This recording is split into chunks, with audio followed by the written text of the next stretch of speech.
Greetings, YouTube. It's early Saturday morning, and I'm actually drinking tea out of a penguin head. So, I was just listening to The Outsiders' latest video, his review, his long-range review of the Pathfinder system. And I disagree with a number of things he said, but I agree with a number of things he says. And I began to realize, as I was preparing my breakfast, oatmeal and tea, that what I'm having issue with isn't his opinion. It isn't. His opinion is completely valid. It's that I don't have a problem with people who are min-maxers or power gamers who like to have efficient, effective characters that they enjoy playing. Those people are playing characters that they are invested in, and I have no problem with that. I'm realizing that I have a problem with people who aren't playing characters in a game. They're playing the game itself. They're playing the system. They want to beat the system. They want the perfectly optimized character, not because that is their character concept, but because the rules of the system allow them to do it.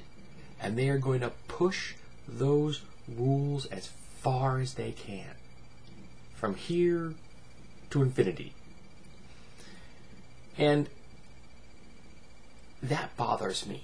That's where you have things like pun coming from. Anyone who doesn't know what pun means, look it up. I'm not going to explain it. But it's a perfect example of what I'm discussing. Someone taking the rules and attempting to abuse and twist and warp them, break them intentionally because they can. Now some of the things that the Outsider described to me, I have no question that they probably happened in his game, that the ideas popped into his head as he was reading the rules, but I would never have done them. Not because they're not possible, because I believe them, they're possible, but because they don't fit any character concept I am ever going to have. I'm going to give you an example of a character concept I've been kicking around in my head. I have no game to play this character at the moment, but I would like to play a Pathfinder rogue whose goal is to become the world's most respected professor of linguistics. And to that end, he is a skill monkey based around language. Now, it also happens to be that he's also a fairly competent thief, because, you know, people keep books in libraries, and sometimes those libraries are behind locks and keys, and occasionally you do need some liquid capital to do research. But I'm going for very much of an Indiana Jones type of a character. He duels because he was born into a family of nobility. But he was the youngest son that was never going to inherit anything. He went into academics and being a ne'er-do-well because he was dexterous and charismatic. And that's what he just fell into. He became obsessed with language. Now, that character concept is not one that I'm going to end up with breaking the rules. Now, if I'm going to play a fighter, I'm going to play a particular type of fighter.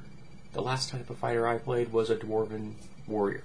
No, he was perfectly optimized dwarven warrior. He wasn't the perfect living shield. He wasn't the perfectly living embodiment of the axe-wielding dwarven psycho. He was a man that loved carving stone, who had a fetish for gnomish women, who when he talked would twirl a gem that he had in his beard, and I would actually hold a die in my hand when he would talk, and I would twist it like this, as though I actually had a beard, well, more of a beard with a braid in it that had a gem in the end. Sorry, things are falling off my shelf. And that character concept is what I want to play. I don't want to break the system intentionally. And while I don't doubt for a heartbeat that everything that the Outsider says in this review is not 100% valid, it isn't something I have ever thought of or I'm ever going to implement. And so for me, the flaws he sees don't exist in the Pathfinder game. Yes, I may have players that take advantage of them, and if I have those players, I will talk to them, or because if I am the GM, I am God. There isn't anything they can do to stop me if I don't want to be stopped. Yes, it's tacky. I freely admit this. But if someone is breaking the fun of the other players or breaking my fun as the GM, I may have to take drastic measures. I would rather deal with them as adults, of course, but sometimes that isn't possible. But that right there, that's where I finally nailed it in my head. It's the difference between playing a character in a game and someone that's playing the system itself. And I don't want to do that. I don't want to play the system. I want to play a character within the system.